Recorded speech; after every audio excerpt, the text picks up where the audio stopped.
ડિમોલિશનનો જે મામલો છે એ ખૂબ ગરમાઈ ગયો છે। સ્થાનિકોમાં ભારે આક્રોશ છે। ત્યારે સ્થાનિકો અને કોંગ્રેસ એ મનપા કચેરી બહાર ધરણા પર બેસી ગયા છે। મનપા ગેટ પર બેસી તેઓ વિરોધ નોંધાવતા જોવા મળ્યા। અધિકારી સામે કાર્યવાહી કરવામાં આવે તેવી ઉગ્ર માંગણી કરતા જોવા મળ્યા અને વિરોધને પગલે પોલીસ બંદોબસ્ત પણ ત્યાં ગોઠવી દેવામાં આવ્યો છે।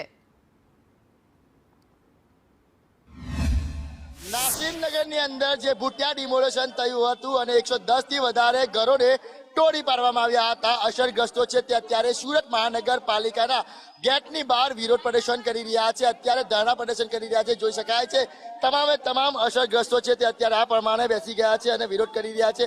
શું કહેશો બેન, કઈ રીતે ન્યાયની માંગ? हमको घर के बदले घर चाहिए। अभी हमारा सामान वामान सब रोड पे, बहुत तकलीफ है। अभी हमारी बच्चे लोगों की स्कूल भी चालू हो गई। स्कूल से फोन आ रहा है कि स्कूल भिजाओ। कैसे भिजा स्कूल? એક જ છે કે જે ગરીબોના મકાનો સુરત મ્યુનિસિપલ કોર્પોરેશન તોડ્યા છે એમને ઘરના બદલે ઘર આપવું જોઈએ, નહીં તો આના કરતા ઉગ્ર આંદોલન કોંગ્રેસ पार्टी કરશે। बहुत डेंजर हालत है कि हमको घर के बदले घर चाहिए या तो रहने की कोई व्यवस्था चाहिए। हमारे को बाल बच्चे लेके हम कब तक यहाँ रोड पे बैठेंगे? हमारे को भी कुछ न्याय मिलना चाहिए। हम गरीब पड़ जाए, गरीब को तो न्याय मिलना चाहिए। ये सरकार कहती है, हम नहीं कहते।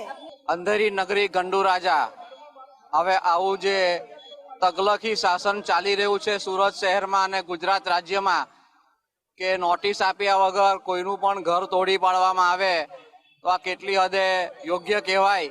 તો આ નાસિરનગર જે છે એ વર્ષોથી ત્યાં રહી રહ્યા કેટલાય પરિવારો છે, પેઢી દર પેઢી, જેઓના વેરા બિલ આવે છે, લાઇટ બિલ આવે છે અને દરેક જાતના એમની પાસે સરકારી ડોક્યુમેન્ટ્સ છે, તેમ હોવા છતાં કોઈ પણ જાતની આગોતરી નોટિસ આપ્યા વગર જંગલ રાજ ચલાવીને કાયદાનું ઉલ્લંઘન કરીને સંવિધાનમાં બાબા સાહેબે બતાવેલા માર્ગને ઉલ્લંઘન કરીને આ ગરીબ લોકોને આ એસએમસીના અધિકારીઓ તેમજ પોલીસ અધિકારીઓએ એકબીજાના મેળાપીપણામાં ખો આપીને ઘર મકાન તોડી પાડ્યા છે।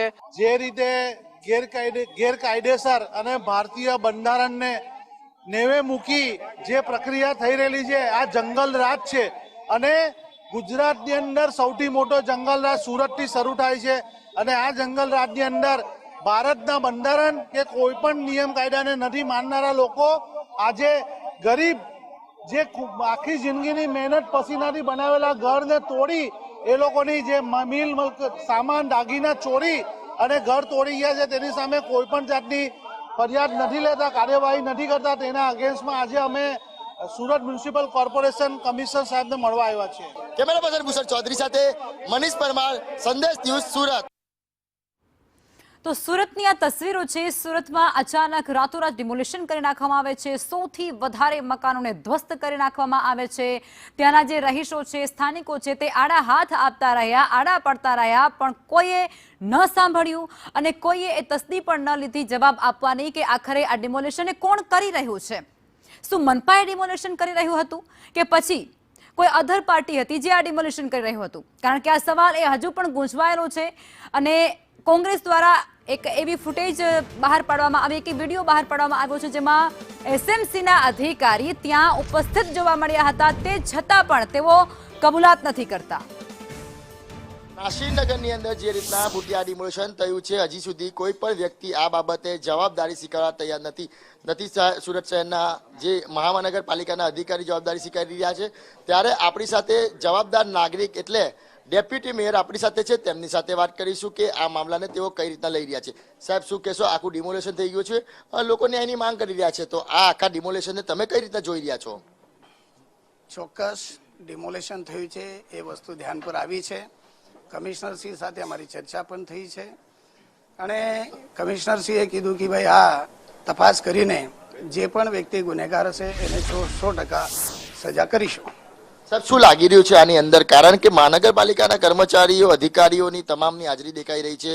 જે રીતના જેસીબી જઈ રહ્યા છે, ક્યાંક ને ક્યાંક મહાનગરપાલિકાના કોન્ટ્રાક્ટરના જેસીબી દેખાઈ રહ્યા છે, હજી સુધી કોઈ જવાબદારી કેમ નથી સ્વીકારી રહ્યું? કારણ કે આજે 11મો દિવસ છે।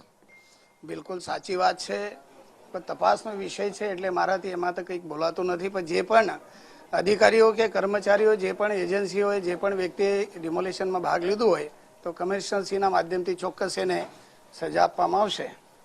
સાહેબ, તપાસ આજે 10 દિવસ થઈ ગયા, તમારા જ અધિકારી છે, જેમાં તમે ઓળખી બી શકો છો કે જયાંગ રામજીવાલા છે, સુજલ પ્રજાપતિ છે, આ ખૂબ જ મોટા અધિકારી છે, એ ડિમોલિશનમાં હાજર હતા.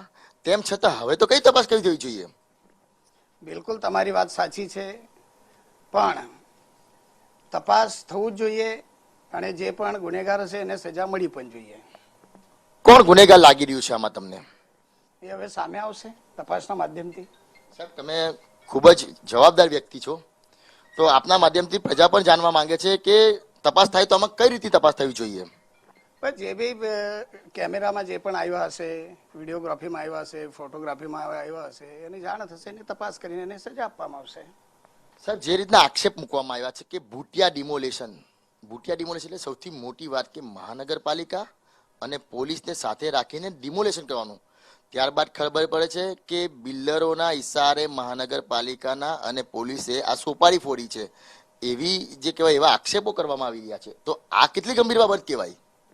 100% તમારી વાત સાથે હું સહમત છું, પણ જ્યાં સુધી આનો તપાસ નહીં થાય ત્યાં સુધી એનો નિર્ણય પણ નહીં આવે. અને મેં ફરીથી તમને કહ્યું છું, એક જવાબદાર વ્યક્તિ તરીકે જે પણ ગુનેગાર હશે એને સજા મળશે. સાહેબ, નિયમ શું કહે છે કે અગર જો ગેરકાયદેસર પણ હોય તો એને નોટિસ આપવી જોઈએ, ત્યારબાદ તેના ડિમોલેશન થવા જોઈએ. જો ગેરકાયદેસર હોય તો ડિમોલેશન થવામાં કોઈ વાંધો નથી, પણ ભારતીય બંધારણ છે, એમાં કેટલાક નિયમો બનાવવામાં આવ્યા છે કે કોઈની સાથે અન્યાય નહીં થઈ જાય. પણ આ કોઈ પણ પ્રકારની નોટિસ નથી આપી અને મકાનો તોડી નાખ્યા છે. શું કહેશો? 100% તમારી વાત સાથે હું સહમત છું. ફરીથી કેવું, અમે તમામ પદાધિકારીને અમારી ચર્ચા પણ થઈ, કમિશનર સાથે વાત પણ થઈ, અને ચોક્કસ જે ગુનેગાર હશે એના પર પગલાં ભરવામાં આવશે. જેને પણ ખોટી રીતે આ કામ કર્યું હશે એને 100% સજા થશે. છેલ્લો સવાલ સાહેબ તમને, જો આમાં કોઈ ગુનેગાર હોય તો સજા કઈ રીતની મળવી જોઈએ અને ભોગ બનનાર છે તેને ન્યાય કઈ રીતના મળવો જોઈએ? જે પણ એક્ટ મુજબ હોય એક્ટ મુજબ એને સજા થશે. એટલે ગુનો દાખલ થવો જોઈએ, પોલીસ ગુનો? એ તો નિયમ મુજબ જોઈશું, આપણે જે લીગલ એડવાઇઝર હોય એના સાથે સલાહ સૂચન કરીને કરશું. બિલકુલ. તો જે રીતના અત્યારે પણ લોકો ન્યાયની માંગ કરી રહ્યા છે, હાલ જ જે મહાનગરપાલિકાના ગેટની બહાર બેસીને તમામ જે લોકો છે તે ન્યાય માંગી રહ્યા છે કે તેમને ન્યાય આપવામાં આવે. ડિમોલેશન થયું છે, કોણે કર્યું હજી કોઈ પણ અધિકારી જવાબદારી સ્વીકારવા તૈયાર નથી. ત્યારે હવે તપાસના આદેશ આપવામાં આવ્યા છે, પણ તપાસને પણ 10 દિવસ જેટલા થઈ ગયા છે. ત્યારે તપાસ ક્યારે થશે અને ન્યાય ક્યારે મળશે તે જોવું રહ્યું. કેમેરા પર્સન ભૂષણ ચૌધરી સાથે મનીષ પરમાર, સંદેશ ન્યૂઝ, સુરત.